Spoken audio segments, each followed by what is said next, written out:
l'université Omar Bongo a connu une année particulièrement difficile du fait de la démission en cours de mandat de son recteur, le professeur Marc Luro-Pivia, et bien entendu de ma nomination par la suite pour achever donc le mandat du professeur Luro-Pivia qui court en principe jusqu'en 2021. Cette année qui n'est pas encore achevée, il faut le dire, a connu bien entendu d'énormes difficultés également du point de vue non seulement de la pandémie, mais aussi et surtout de quelques interruptions des cours pour des problèmes de bourse. Et enfin, nous avons connu donc une dernière interruption des cours par la grève du personnel ATOS. Donc, toutes ces grèves ont énormément perturbé le rythme normal donc, de l'année académique. Les cours n'ont pas encore, l'année académique 2019-2020 ne s'est pas encore achevée. Cela signifie que les cours sont en train de se faire. Le premier semestre est entamé et terminé. Nous sommes en train d'achever le second semestre. Et ce second semestre, bien entendu, va s'achever avec les examens de rattrapage et notamment les soutenances des mémoires étudiants. Pour mémoire, je ne pense pas que depuis que l'université Omar Bongo a créé les formations doctorales, nous ayons eu en un si laps de temps près d'une vingtaine de soutenances de thèse. Parce qu'il faut également le rappeler que la crédibilité d'une institution d'enseignement supérieur, la performance d'une institution d'enseignement supérieur s'évalue également par le nombre de diplômés en termes de docteurs. Or là, en l'espace de 2-3 mois, il y a près d'une vingtaine de thèses de doctorat qui ont été soutenues à l'université Omar Bongo dans les deux facultés, à savoir la faculté des lettres et sciences humaines et la faculté de droit et sciences économiques.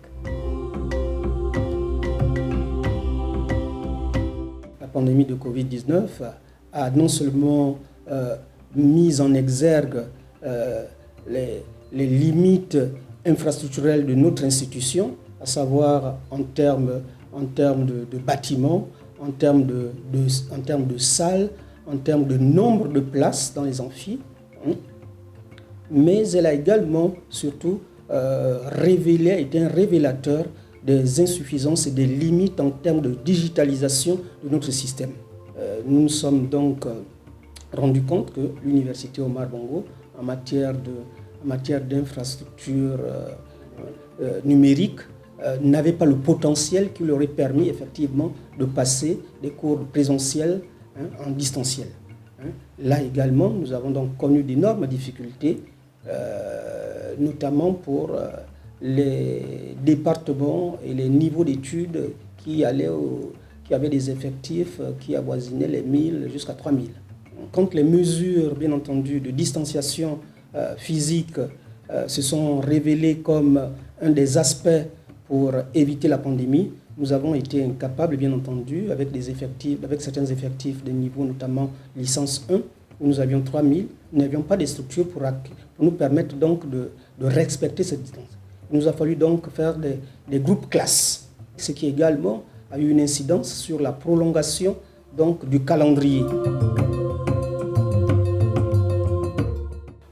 D'abord, la première chose, c'est que l'année académique 2020-2021, qui va démarrer au mois de mars, va essayer donc de respecter les normes académiques, c'est-à-dire avoir une rentrée académique solennelle, avec ce que cela comporte comme rite et rituel, et avec bien entendu également une clôture avec la diplomation des étudiants. Nous allons également mettre un accent particulier sur les équipements informatiques au niveau de l'université, qui nous faciliterait non seulement au niveau de la gestion financière, mais aussi également au niveau de la gestion académique. À ce propos, nous allons donc faire des appels d'offres pour mettre en concurrence donc un certain nombre de PME gabonaises qui s'illustrent dans le domaine informatique et dans le domaine de la digitalisation.